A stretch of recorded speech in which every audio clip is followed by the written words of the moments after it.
and welcome to another fun-pack-filled episode of Gar Borras' Time Machine. Gar, this is episode 37, part 3 in the final installment of our We Love Lucy special. In part 1, we talked about the history of I Love Lucy, and through doing the research for that, we discovered that Lucile Ball got her start just prior to that on a radio show called My Famous Husband. So we talked about that in part 2. In part 3 today, we decided to wrap up with a movie that Lucy and Desi did. Of course, many people are going to know this one, the Long Trailer.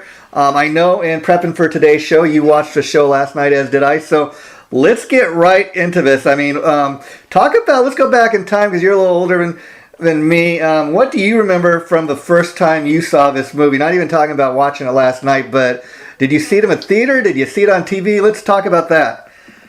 Well, because the movie came out way before I was born. Yeah, obviously. I was born in 1956, and the movie came out in 1953. There you go. Yeah. So, by the time I got to see it, it was on TV. Yeah. And of course, my parents, my mom and my dad, they loved it and everything. So of course, being a kid, you're gonna, wind up watching it. But the scene in the movie that really got my attention was the scene when they were driving that trailer through the mountains. Oh yeah. It kind of affected me, because anytime I was up, driving in a car up in the mountains, like where there's, there's the road you're on, and then it's just a cliff. Because of that movie, it kind of freaked me out. You don't want to think about that could possibly happen, and again, just so people have a kind of a time frame what we're talking about here, it was released February 18th, 1954, directed by famed director Vincent Minnelli, and he's noteworthy because not just for his directing work, but obviously he was father of another famous actress, Eliza Minnelli, was married to her mother, Julie Garland. So, the director here is quite famed himself. Yeah, a lot of people don't, they don't really recognize the name Minnelli unless it associates with, his daughter Eliza. But back in the 1940s and the 1950s, he was a big name. Yeah. He was a big player in the movie industry. At that time, so he's just kind of one of those people that are lost in the shuffle now. But there was one time that he was a huge force. Oh, sure. I mean, he's been gone so long that people forget, because there's so many people that weren't around when he was big in the movie industry. There's a very good chance a lot of people never even heard the name, as you say. And if you looked on the cover of a DVD or even as a film starting, one thing they put on the screen that they want you to know is that it was filmed in Technicolor, and that was a big thing back in the day, Oh, it was huge. Yeah. I mean, even when I was a kid, the fact, that you could actually watch it in color was just, and you have to imagine, it's hard for, the rest of us, nowadays, because it's all the norm. It's been that way for such a long time, and it's really hard to get your mind wrapped around the fact that at that time everything was in black and white, and now all of a sudden you're able to see stuff in color, and it's just it's really hard to fathom how shocking that was. And how I don't know if shocking was because shocking kind of has negative connotations. Oh, sure. I mean, we take it for granted. And I don't, but it's just like this, it was a big, powerful thing at that time. It's like, wow. I mean, I guess the closest I can get to equating it is, when we used to have old TVs the way it used to be, even big screens, were the format of the older TV, and we had watched it that way for so many years, and it was great. And then all of a sudden you see the high definition TV. I mean, it's shocking. I mean, that's, it's really, it's like, wow. It's funny. Well, that's the same wow that people were getting back at that time when color was introduced. And it's funny you say that, Gar, because, high def back then in the 50s is quite different from what high def is considered today. I mean, you even got 4K, and as great as that may be, like, I just can't see, I collect DVDs, I just can't see spending $30, $40 on a 4K video because, it's a little higher quality. But yeah, back in the day, in fact, what's interesting is I went online to see if I could find any reviews of this movie. Sometimes you find people write reviews of old classic movies. And I found a few on like Rotten Tomatoes. I couldn't find too many others. And one review was kind of interesting because it kind of made that point, which is this. This person writing up a review said that they were a much bigger fan of I Love Lucy, but they loved the fact that you could, you could stay home and watch I Love Lucy in black and white. You could go to the movie theater and see this movie in beautiful color, and you could see what Lucy's beautiful red hair really looked like. So, I mean, just that there kind of makes your point, Somebody, it was such a big deal that's the one thing they noticed about the movie back then. Yeah, I just remember the first time I saw high definition. Yeah. And it was all the way up until that point, I was always of the mental thinking that the old format, the way it was, that's good enough. What's the big deal about, how much sharper it is and everything? Yeah. This is fine, I'm good with this.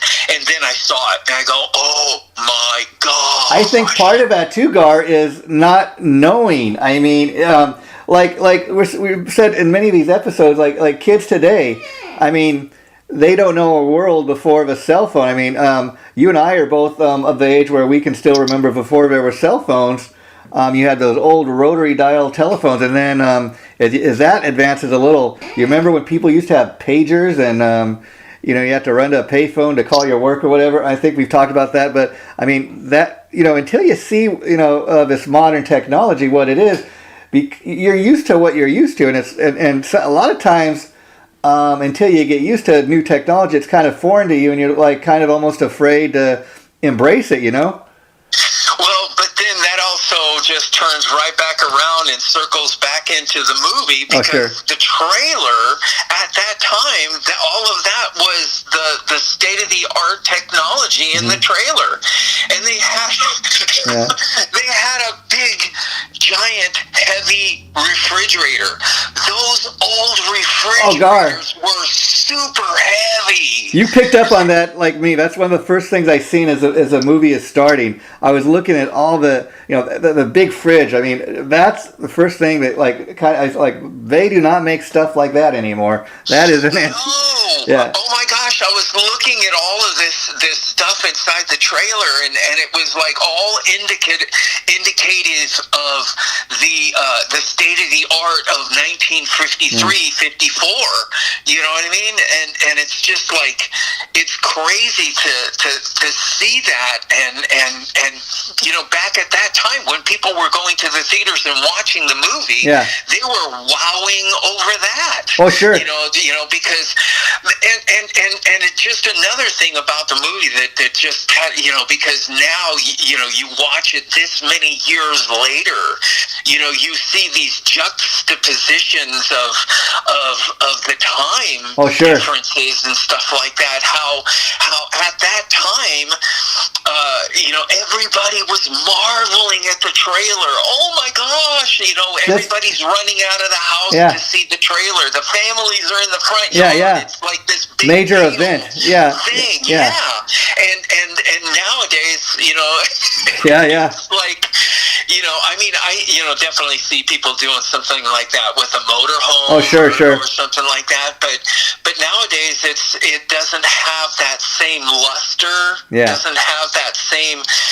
people don't look at it the same way, and it's just kind of trippy to see these things, because this is how it was back in the 1950s, and then in my mind I just go like how much different it is to now. Oh, sure. But another thing that I noticed, is the car that's hauling it would be totally illegal by today's standards. Oh, sure. Oh, in fact, and the method that it was being towed, of course, it had to be welded. To the frame of the car. Yeah. But if you notice, the trailers that are big like that, have a thing that mounts to the back of a pickup truck that has like one of those, it looks like the thing that a big rig that's going to pull a trailer, it looks like that, and that's how it attaches and to a truck, and you can only haul those things with a truck. They were hauling that thing around with a car. And it was a mid-sized car. It wasn't really what you would consider like a Cadillac. Well, see, which is a much larger car. And it would be completely illegal by today's standards. And we are talking about a movie, and the thing is sometimes you allow yourself to kind of believe, okay, well, it's just for movie purposes, but yeah, that's exactly the same thing I was thinking as the movie starting is, that car is going to haul that big ass trailer, but the thing that I immediately start telling myself, okay, that's the whole point is because they don't know what the hell they're doing, they don't have a clue. That's what makes up the rest of a movie, all the mayhem and craziness that follows, and we're going to get into this. But in like a lot of movies, Gar, this was of course based on a novel. Now here's the interesting thing: all these years later. The movie is more famous, I think, than the book, and I say that only because it was based on the novel by this guy Clinton Twist, of course, called The Long, Long Trailer. Now, when I tried to look up information on Wikipedia on Clinton Twist, all it told me was there may be other people with the same name. So again, so you're able to find out a lot more information on the movie. So that kind of right there tells you. The movie's place in pop culture, and again, to give people kind of a little more information here, The Long, Long Trailer may be one of the very first road trip movies. As the old saying goes, half the fun is just getting there. This film is loaded with disaster after disaster, which leads to plenty of fun, mayhem, and hijinks. And Gar, I dare say. After watching this film last night, there's been other famous road trip movies, some to come to mind. Easy Rider, Thelma and Louise, Planes, Trains, and Automobiles, which we did an episode on last November. And, of course, in all these... The vacation movies? Yeah. All these great road trip movies, that's kind of a blueprint. And I dare say, after watching this last night, I think The Long, Long Trailer may very well have been the very first... such road trip movie, and then of course it's a hit at the box office, and okay, we had a hit with this. Let's create another road trip movie. But a lot of my I think you're 100% right, Janus. Yeah. I think you really made a really good point. Yeah. I don't think road trip movies existed previous to that, and because the movie was such a huge success, look at what's it gave birth to all of the other road trip movies that we enjoy too, which have also become iconic on their own. And again, I think that kind of shows that the studio found kind of a successful successful vehicle. Okay, like very much like they also like stuff like the Towering Inferno. Oh, okay. Now we've created the disaster film. Let's make more of those. Anytime they find success. And then a little more interesting trivia here I found out. It said the Long, Long Trailer opening scenes were shot on MGM's Stage 12, which was the same stage where Desi Arnaz played his very first movie scene 11 years before in the movie Baton. So I don't know about the movie, but okay, it's just kind of interesting where the guy made his very first movie, he's making this movie now. Yeah. You know, it's so trippy because 1953. Yeah. Was all when I was looking all of this information, they refer to 1953 as the release date of the movie. I don't know why, but because you were saying 1954. Well, that's what I found. It said if you look on the official Wikipedia, it says official release date. So I was kind of going by that. Oh, I get it. Yeah. It's just. During that time, the Lucy show was like at the height of its popularity. Oh, sure. So it's like a 1-2 punch. You've got a TV show that is just like, through the roof. In fact, that same year, 1953, when they did the episode where Lucy gave birth to little Ricky, that episode of I Love Lucy, over 70% of all TV sets in the entire United States were tuned into I Love Lucy for that episode. That has never ever been a record that's never ever been broken. Yeah, and Gar, there's a very it was like 71.1% of all televisions in the entire United States were tuned into I Love Lucy at that time. Not even the Beatles coming to the United States and appearing on the Ed Sullivan reached that level. And that was another historic event. Yeah. You know what I mean? That was huge. But you're talking about that at that time, I guess you would just call them. They were like one of the first power couples. Oh, sure. We talked about that in the first 2 episodes of our We Love Lucy special we're doing here. And Gar, another thing that you kind of just touched upon that I was reading, that when they were first approached the studio, were first thinking about doing this film, and they decided they're going to have Lucile Ball and Desi Arnaz in the film, that was exactly their concern. Well, they were thinking, okay, people love watching Lucy and Desi on TV. They're not going to pay their hard-earned money to go watch them in a movie when they can stay home and watch them on TV for free, which I don't know. I mean, maybe 1950s in America was a little different, but if I was around that time, I don't know that I'd have an issue. Oh, well, why should I go pay to see them in a movie when I can? But that's what their fear was. I mean, can you imagine? Well, I'm sure there were people that were thinking that way. Yeah. In the buying public that were thinking that way. But then on the other side of the coin, you've got the movie that's coming out in color. Yeah. Oh, yeah. And you can't watch the Lucy show in color. Yeah. So there's, it's basically going back to that review that you read earlier. Yeah. That basically pointed that out was that this was an opportunity for people to actually see, Lucy, see her, her beautiful red hair and everything, because it's so weird because she was so talented that it's just like the red hair is so incidental, but the red hair is iconic.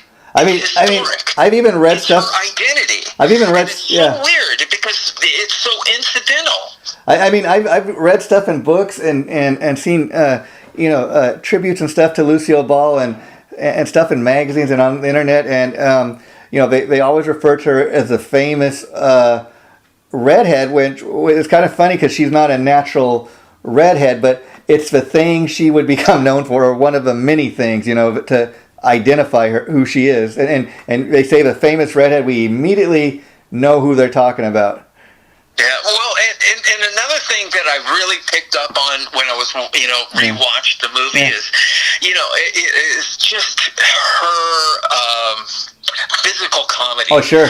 It is just rare to find somebody that good at physical comedy because every time, I mean, especially the face she makes when she's doing it. Yeah. The face she makes is so hilarious. It's impossible not to laugh. Oh, sure. I mean, and she was one of the first comedians, especially, I mean, let alone female comedians, to ever do the physical comedy thing. A lot of people back in the day would not do it or thought she was crazy. Oh, she's going to get hurt. But like, she was one of those comedians that, she took one for the team. If she thought she could do something on screen and make the people laugh, she was willing to do it. And let's go now, Gar, get into some of the character, the characters in this. I mean, mainly, Lucy and Desi. Now, again, I'm guilty of this myself. Watching the film last night, thinking to myself, oh yeah, this has got Lucy and Ricky in it. And there's one scene, and I was reading about this when I was doing the research, that she was so used to any time that they're filming I Love Lucy to calling him Ricky, that there's one scene where because in his name in the movie of the Long Trailer is, of course, Nicky, and there's one scene where she accidentally calls him Ricky, but they didn't refilm it. They just kind of, I guess, because Ricky kind of, they let it slip by. Yeah. It sounds close enough. Yeah. But let's talk about some of the characters now. Right away, we don't really get too much into the love story of how they met. It starts off with you assume that they must be engaged because they eventually get married at the beginning, but the wedding's not a big to do. It's just okay. That's part of the story of them getting married, and then their husband and wife, and then she's got a brochure at the beginning of the film, and that's kind of the whole premise of her dream is to, since he's like a traveling salesman or something, he's always on the road. She doesn't want a typical house. Let's get a house on wheels, and we can live wherever we want to live. And she's right away kind of like Lucy. You got the feeling this character Tracy is like she's kind of loony, kind of crazy. She's a dreamer, and she's not going to give up on trying to make her dream come true. Yep, that's Lucy. Yeah, there we go. Yeah. And right away you tell the husband Nicky, he's kind of not so sure. Oh, well, I don't know, honey. I'm not so sure about this. And then she's like, oh, well, they're going to be showing this trailer. We're going to have a trailer show. Let's just go look at it. Let's go look at it.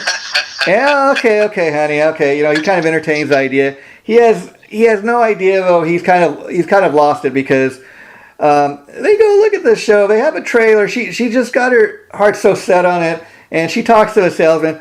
Oh well, they come to. Oh well, maybe we could afford like $17,000, and then talks to the salesman. Well, you don't have to put that much. Oh, honey, I got great news. We can afford it. And you can see right away he starts rolling his eyes, and the mayhem begins. Well, they also had Marjorie Main in the movie, and that's somebody that was like very, very popular in movies in the 1940s, and she was very famous for doing a series of movies. They were called Ma and Pa Kettle, and it was kind of like the vacation movies. Yeah. Where it was Chevy Chase and his family. And with a new adventure, and that's how they used to do the Ma and Pa Kettle. Okay. Every movie that we Ma and Pa Kettle goes to Washington D.C. Oh wow. I'm not saying they made that movie, but as an example. Yeah. And then they would go through all the trials and tribulations of Ma and Pa Kettle and the comedy that they can have interacting with politicians and the workings of Washington D.C. You see what I'm saying? Yeah. And as an example, and they used to do a bunch of different movies. I don't know, maybe 4 or 6 or something like that of these movies, and they were all Ma and Pa Kettles, and they were very successful because the movies kind of had a similar family warmth, like It's a Wonderful Life. Okay, yeah. You know how that movie had that family warmth kind of thing to it. Well, Ma and Pa Kettle movies had that too. Where you fell in love with the characters. You fell in love with with Ma Kettle. You fell in love with Pa Kettle. You just, their characters, it was hard, to not endear yourself, to the different characters. Yeah. And she was very, very hugely successful and popular because of those movies. And so, so she was like a bit part in this movie. Yeah. I guess that was maybe the billing. Yeah.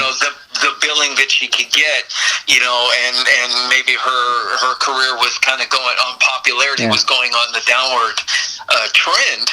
But a lot of people that would watch the movie now wouldn't even know who she was. Oh yeah, she was very huge. It's interesting. Now, Gar, I got to ask you, did you watch any of the bonus features on the DVD? I actually just watched the movie. Did it on Amazon and just rented it. Oh, anyways, maybe. It's only a couple of bucks. Yeah. Well, the reason I was asking is there was a little movie short which I never heard of, an old black and white like movie short. They must have played it with the long trailer. I'm assuming when it was in the theaters, called like A Bit Aggravating. Never seen it or heard. It's about maybe 10 or 15 minutes long, and it's kind of like a comedy short of. I don't even know who the actors were, but this one guy like gets in all these funny little, predicaments, and I think it's one of these movie shorts they had right before the movie, and again they don't do like that anymore, but it's kind of a nod to the glory days of of the movie theaters, I think. Well, when you went to the theater, those were the things that you were seeing before the movie. And then also it had in the bonus things, again, I think because this was played with this maybe when it was originally in the theaters, an old Droopy cartoon. I know from doing research about other things that back in the day, I used to love those cartoons. They would have cartoons that when you go see some in the movie theater before the main feature, which I wish they were still doing that. I don't know why they don't. But, Gar, and again, I haven't seen the long trailer in many, many years. And then I was reading something online about it, and that's what, kind of got me, popped in my head to do today's episode. And I was just noticing a lot of stuff as the film is starting throughout the film. And, like, one thing I noticed right away, like you're talking about, you can look, it's a different time. When 1950s is a very different time in the world than what it is now. Like, one thing I noticed that was on the screen, 50 cents for parking. Don't we wish we could park somewhere? Yeah, I noticed that too. How about when he got the trailer towed out of that mud patch? Yeah. That they got stuck in. Yeah. And how much he was saying for this and how much he was saying for that. I was like going, oh my gosh. And the total was about like a little bit over $40. Yeah. And in fact, we're talking about things nowadays. Yeah. If you had those things done, it would probably cost thousands. I mean, let me tell you something I experienced this last Friday. At my day job, we went to downtown Disney. I work with these disabled adults, and so we took them on an outing on Friday, and the work reimburses us, but we have to get a receipt. So I thought, okay, it can't be too much to park. I used to go and you could get you get a ticket validated, you can stay for 3 hours or something as long as you buy something. I thought I'll just get a drink or a pretzel or something. Well, now the rule is to get your ticket validated, you have to spend at least $20 on something, and of course there's nothing for $20, it's all more. So I had to buy a baseball cap so I could get my ticket valid. Otherwise, they told me it would have been like it would probably been like $20 an hour. I'm like, oh, you got to be kidding. So again, 50 cents, that's why I noticed that. A couple and a couple other things I noticed, like some of, I was just writing down some of the things that were being said, and you'll know exactly as I'm reading this. Hey, you need a bigger car to pull that trailer. And again, we already kind of touched on that. You need a hitch. You're getting the best hitch in the world. It's trailer brakes, car brakes, trailer blinkers, car blinkers, 40 foot of train. Always remember, trailer brakes. I mean, so again, that is at the very beginning of the film. This guy's kind of telling him, oh, you need to buy this to be able to tow the trailer. You need to do this. And just crazy stuff. And you know right away, that's the lead up to what's going to happen in the rest of the film. Okay, this guy does not have a clue. Nicky has never driven a trailer. And I could kind of relate to that, because I think if I was to drive like a big motorhome, never done it in my whole life, at this age and time in life. And I think if I was to even try, I would be so scared to even make a turn or anything, you know? I've done it. Well, I've driven a big motorhome, like the biggest ones. Yeah. I didn't like it. Yeah. You know, and, you know, I was driving on the freeway, and there's just enough room for you in the lane. You know what I mean? Yeah. You know, when you're driving those things, there really isn't much, you know, room for error. Yeah. You know, like you know, you do a little error, and now you're in the other person's lane. And, yeah. you know what I mean? It's that easy to, you know, to misjudge and stuff like that. And, you know, that's why when I'm on the highway and everything, I try to, you know, keep as much distance between me and those trailers, because, you know, you never know who's behind the wheel. Oh, sure. You know, if they're, you know, really experienced, or if they're another person like me, you know what I mean, that was like driving it. I mean, I did it fine and everything like that, you know, but it's nerve-wracking. The experience for me was very nerve-wracking. I mean, and one thing I noticed about the Long Long Trailer movie is, you know, part of it, there's kind of a behind-the-scenes love story, but it's not a real lovey-dovey love story. And I think that's part of why it works so well. It's more of a road movie, as we were saying, and along the way, they get in these little arguments. And I don't know why I was thinking this, but I got a notebook last night as I'm watching, like, okay, I'm just going to write down, you know, for today's conversation we're having, I'm just going to write down little notes, you know, kind of things that I noticed so we can talk about. And like...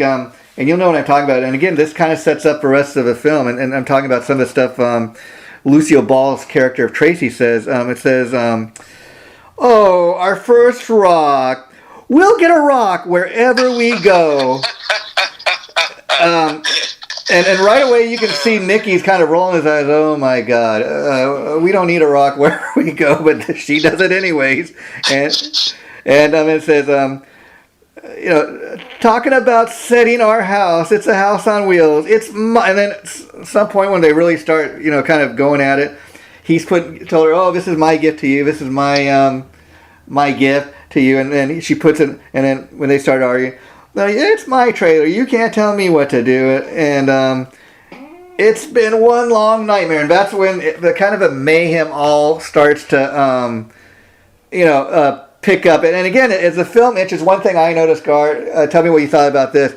They just gotten married, and they have no clue that the people had attached to the back of a trailer one of those just married signs, and then they kind of realize, oh, all these people are honking. I wonder why they're honking. And then she realized, oh, they stuck a just married sign. Oh my God, you got to pull over now and take it off. No, I'm not going to pull over now. And again, the mayhem just kind of goes from there.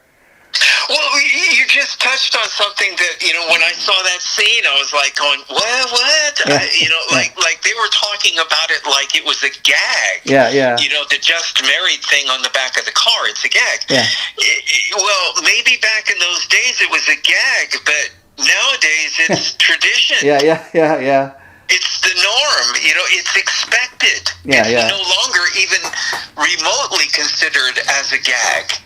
Yeah, and then... Isn't that trippy? Yeah, oh, yeah, sure. Those things that juxtapositions of 1953 versus 2023. Yeah, and, you know, another standout scene to me that I noticed is when they start arguing, and she insists that, you know, because you could tell he's nervous and scared of driving the trailer, and she's like, well, then if you're so scared, let me drive it. Oh, no, honey, that's all right. Well... you should let me drive it anyways, because what if you get tired and you can't drive it, or you get sick, I'm going to have to drive it. And then, again, she starts doing all this crazy, she takes her hands off the wheel, she's looking all around, not paying attention to the road, and again, then she pulls over and she gets mad, stops, but again, that was one of the standout scenes to me right there, where she insists on driving. You could see he's totally against it. Well, and then the comedy begins. Yeah. I mean, that's a recipe for this entire film.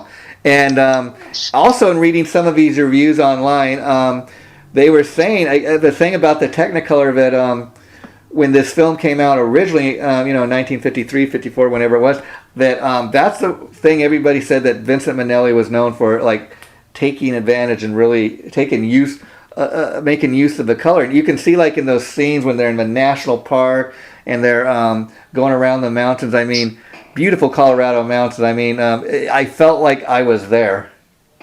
Yeah, and at that time, when people are watching the movie on the big screen, it's you have to it's always hard to put yourself in that place, where you're thinking about it or seeing it, the way people would see it, at that time. And it's just, you're watching it on a big screen, in color, you're watching breathtaking views. Yeah.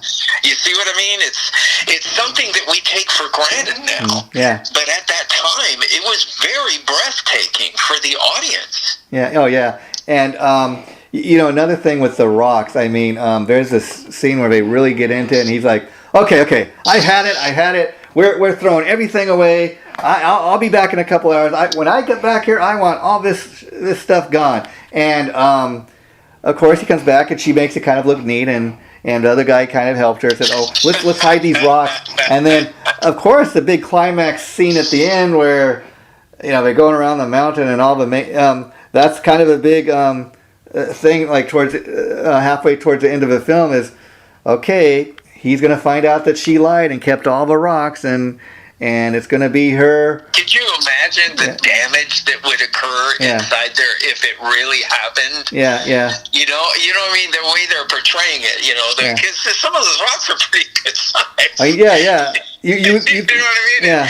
If that really happened, it would have just tore up the inside of that trailer. And then, when he leaves her at the diner or whatever to go off for a few hours to get the trailer worked on, she's talking to the waitress inside the restaurant, and the waitress and a couple people let her know, well, that's totally illegal. Nobody's supposed to be in the trailer when, in the trailer when your husband is pulling and driving. That's totally illegal. And then he comes back and she tells him, this revelation that she just has been told. And, well, it's not my fault you were in the back trailer. I didn't force you to go. But, oh, no, honey, it's illegal. You should not have even had a dog back there, and all this stuff. And so I just thought that was probably the most hilarious part.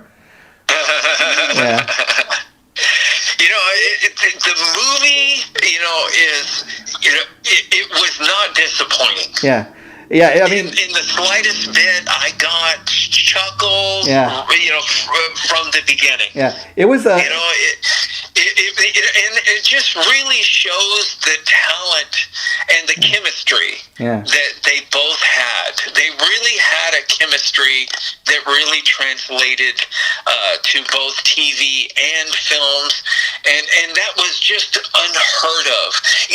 Back in that time, you were either a TV personality or a TV star or a movie star, and there was a line, there was a fence between the two, a literal fence between the two, and they were separated, and it was to think that Lucy and Desi were able to jump that fence and make both of them hugely successful was like an anomaly for that time. Yeah, I mean, in fact, so much. I mean, a lot of people don't realize that it wasn't a huge movie career, but Lucy did have a movie career before I Love Lucy. And the funny thing with that, she wasn't as successful in the movies as she was on TV. She became a lot more popular, but it usually would go the other way, where when somebody finds success, they stop doing TV, or okay, I'm only going to do movies. Even in the 70s and 80s, when I was growing up, a lot of people that maybe got their start on TV and then they became really big in the movies. For example, John Travolta, he was huge on Welcome Back, Kotter, but once he did Saturday Night Fever and all those movies, he never did TV again. I mean, but that's how it was done back in the day. Even like somebody like Adam West, I heard he was offered the part, to do James Bond, and a lot of people, he ended up turning it down, and he probably later regretted that. But a lot of people said, Batman, we're gonna have Batman as James Bond? I don't think so. But that's how a lot of people thought back in the day.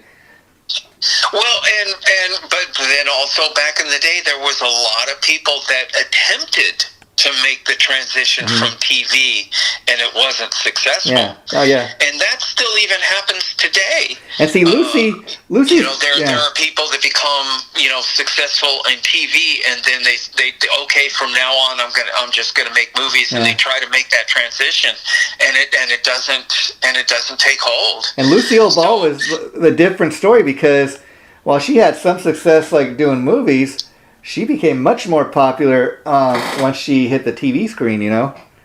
Well, you know, they really bucked the norm. Yeah.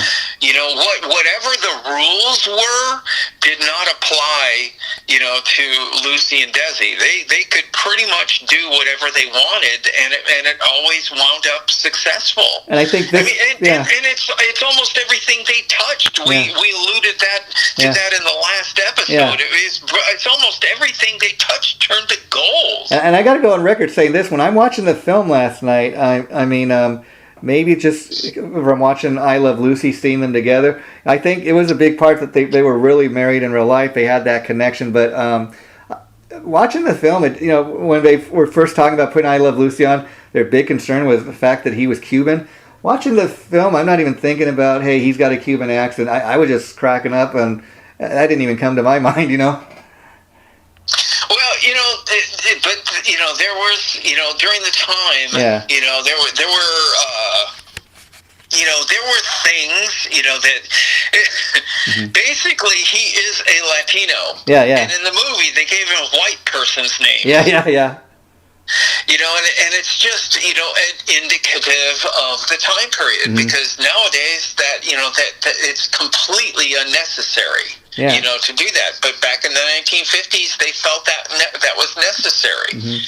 You know, it's just, you know, the differences between, you know, 1953 and now. And then, you know, in doing kind of the research, you know, for this, I found out another piece of, you know, information that I really didn't know. That 1953 was also the year that Queen Elizabeth was crowned Queen of England. Oh, wow. And, you know, yeah, and her recent... was the same year. Her recent passing. She, you know, she became the Queen of England. So, you know, you get your mind wrapped around that, because she just passed away, you know, a few months ago. Yeah, that's how old this movie is, 60-something years old. And, you know, Gar, we can't end today's episode without another scene we got to really talk about, because it was one of the scenes that really had me going. The scene where they're pulling up to her relative's house, and everybody's, oh, come on, this way. Everybody's shouting, and you know, and I know that I'm watching. Okay, yeah, this is a disaster. Just anybody could clearly see that the height of that thing. You know, the trailer was no way going to fit under there, but they tried anyways. And the house side of the house comes apart, and he's all nervous. I could imagine if that was me, like he said, oh no, I feel so bad. You must let me you know, pay for this. And the uncle's like, oh no, don't worry about it. This is for you guys. And then the aunt said, no, he feels bad. You take that money. You take that money. And then of course his wife Tracy's telling all her, you guys just be quiet. You're making this poor boy nervous. He only needs one person to tell him. And then she doesn't help, because she tells him what to do, and he listens to her, and then she backs into another part of the house. It does even more destruction. And he was such in a hurry to get out of her. I mean, that was me. I could just imagine. Oh, okay, we gotta go. I'll see you later. Thank you. Oh my God! You know, can you imagine the dollar amount of that damage? It'd be a lot more today, but I mean, back then, still it would have been quite a bit.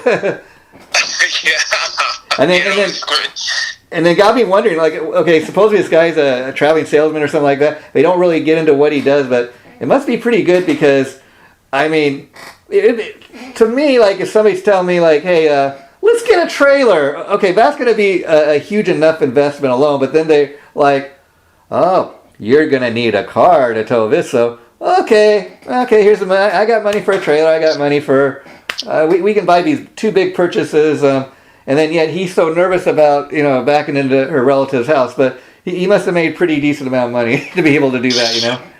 Well, you know, I mean, you know, everybody in movies makes makes good money.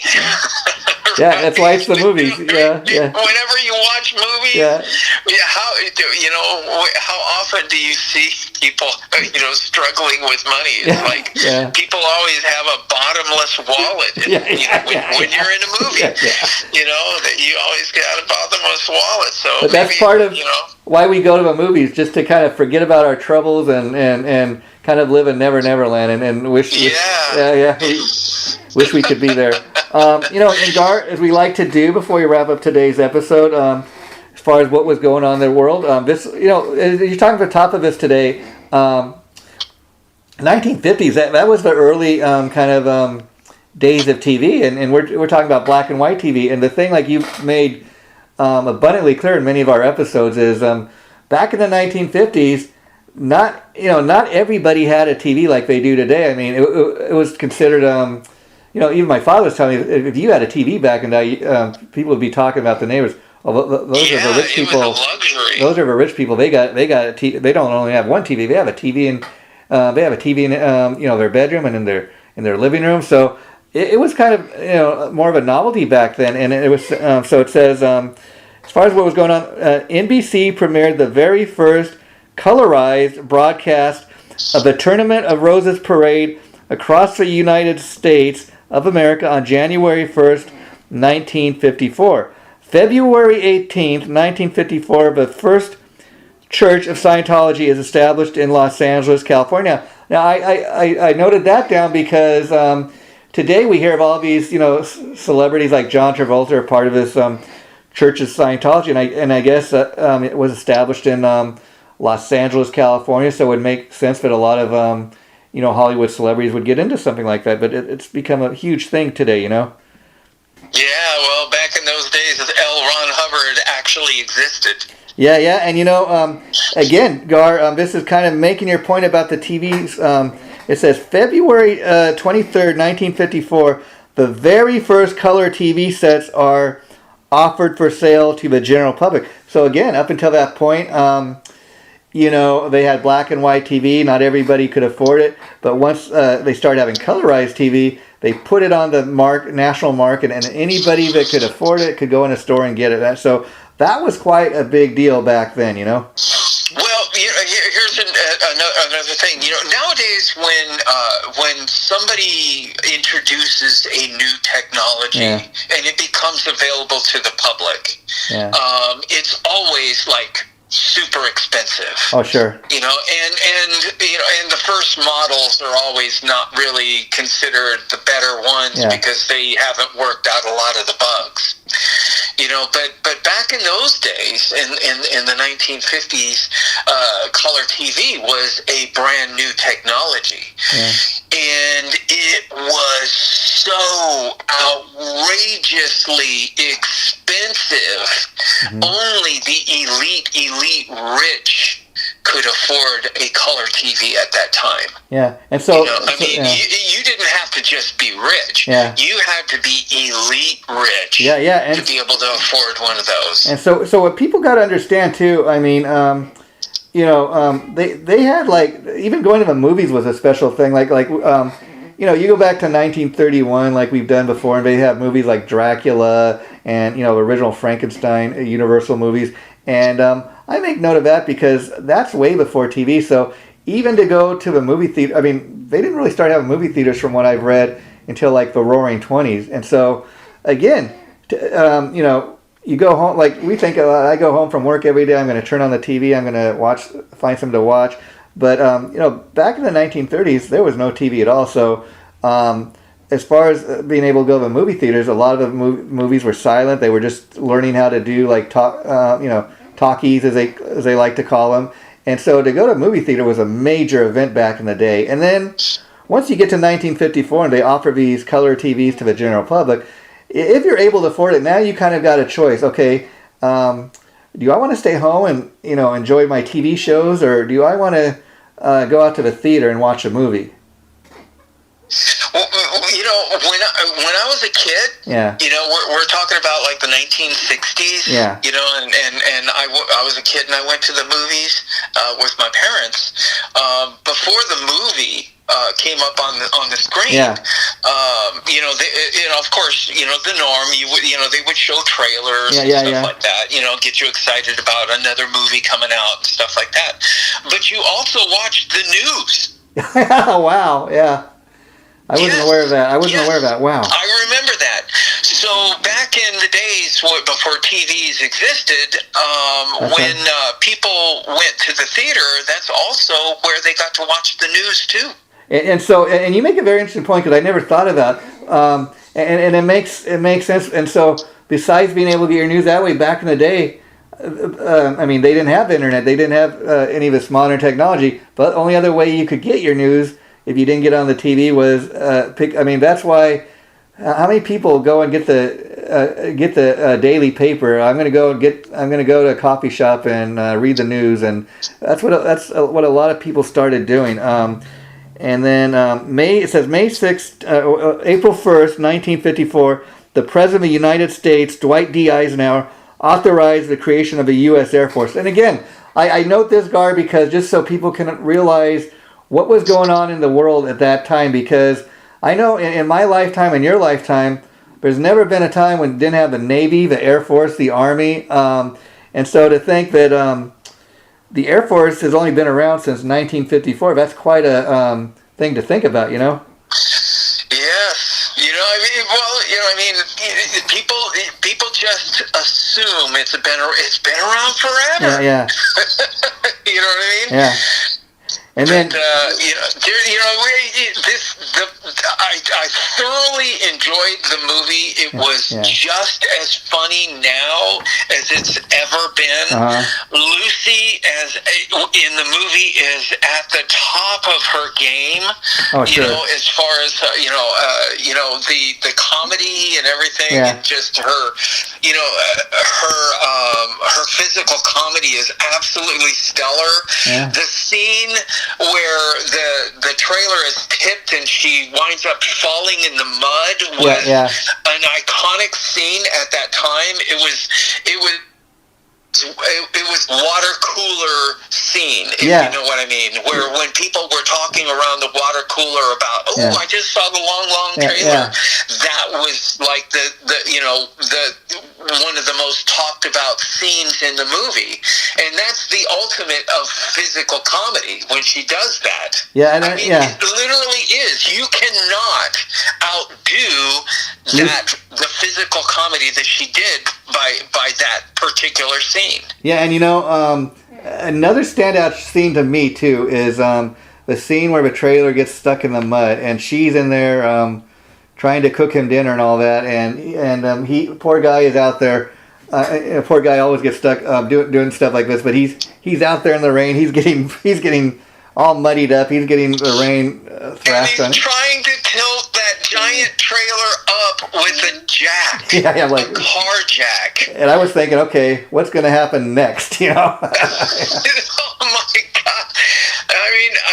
Even me knew that. Hey, dude, you need to have like a 4x4 on the ground, and then put the jack on that, and then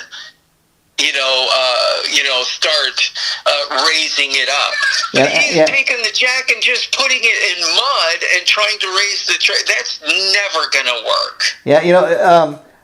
Kind of another film that I enjoyed, a couple years back was the Robin Williams movie RV, where he kind of gets an RV and takes his family on on like a road trip. He's got to go somewhere for work, and of course mayhem and disaster follows, but it's more of a modern day version of this. And what I thought was interesting too about this is, I guess you don't want to really see this stuff when you're watching a movie, but there was no mention of probably anytime you're in a motorhome, you go to the bath, you got to clean all that stuff out, and there was none. I guess there was disaster enough, but there's none of having to deal with any of that either. Well, and the staged trailer parks that they would. Oh, wasn't that such a nice? The scenes are done in a studio, and it's so sparkling, shiny, and perfect, and everything like that. It's just like I'm watching it, and I go, "Oh my gosh!" I'd love to stay in a trailer park like that. I know. They're they're so nice and perfect. And then you hear and the trailers had little picket fence around the trailers. Yeah, and you hear the background. You hear the background. See all the people in the background. Oh, so and so, your kids are playing in the flower bed. Please come and get them. And that was the norm back in those days. Yeah. Yes, it was so similar to when you went to a camp. Yeah. Like when you were wealthy and you had money and you lived in New York, you went to the Catskills. Yeah. Where you roughed it, in a cabin and stuff like that. And they'd have like activities and stuff like that. That was the norm. People don't do that now. And then families used to, that was the norm in New York, where families would leave New York and spend their vacation in the Catskills. And do outdoor things, go, rowing in a lake, go, doing this or doing that, playing activities and stuff like that. And then always in those places where the people would be going to do that, they would have that bullhorn over there, making whatever announcements, and stuff, just like the trailer park in this movie. And Gar, it was so trippy because there was a time where that whole thing was the norm. And talk about the norm and myths around trailers. I mean, when you talk about trailer people, I mean, when it gets to the trailer park scene, they kind of really do a great job of depicting that. All of a sudden, all these crazy trailer people come up to them, want to check out. Oh, they got such a nice trailer! Hey, everybody over here, let's go check it out. They just invite themselves in, and then Nikki and Tracy just kind of go along with it, and then somebody's so concerned because Tracy hurt her foot or something, and so one of the neighbors lifts her up, and they give her a sleeping pill, and she sleeps like crazy for hours and hours. Till the next day. And then it kind of reminds me about the scene at the very beginning, like when they first get married. He comes home and she's got all her girlfriends in the trailer, and they're just helping her decorate and everything. And he's like, "What is this? What have I walked into?" Get out of there. Yeah. It's funny, we pick up on the same scenes, like as the film's opening. I tell you, the first thing I noticed, 50-cent park, and I'm like, okay, it's not like that anymore. Oh my gosh, to me it's shocking, isn't it? Yeah, and the thing it really is, the difference between prices of everything back then and nowadays, it's just like, oh my God. Yeah, and in closing, Gar, the other thing, it's kind of funny that I noticed this, I don't know if you did, but talking about this film compared to something like American Graffiti, the one thing I noticed, I mean, this film came years before American Graffiti, but I bring up American Graffiti because one thing I noticed both films had in common, it is especially film from the 1950s, this one, very Americana, very pro-America, America the Beautiful. I mean, again, see those beautiful Colorado mountains. I just want to go there. I wish I could have been there. I felt like I was there. And that's the other thing. I don't know if you noticed at the beginning of the film, and then they thank the National Park Service, which supposedly was a big thing back in the day, for even letting them film there in Yosemite. Yeah. When you think about it, because you do have to get permission from Parks and Recreations to actually do the filming and stuff. Yeah, well, Gar Borras, once again, as it always is so much fun wrapping up our We Love Lucy special. This is the final installment, part 3. We're going to post it next Saturday for people to, check out. And next, in 2 weeks from now, I'm going to really love doing this. Me and Gar decided we're going to, episode number 38 is going to be on the history of Felix the Cat. And we can get into, when we do that, but you were telling me that Felix the Cat was a big part of your childhood, so I can't wait to do that with you, Gar. Oh my gosh, man, I can't wait. Yeah. I love, man, I just have to say, the 3 episodes of the Lucy was so worth it. Oh, it yeah. Was, I loved every minute of it. I'm kind of sad now to see it come to an end. I mean, I think we could do a part 4, but even I gotta say that would be a little overload. So I think we part 3 ended it where it should. Yes, it feels perfect. Well, Gar, if you could hang on for a minute, I just want to talk to you. But thanks for doing this today. Okay, so hold on just a minute. Okay.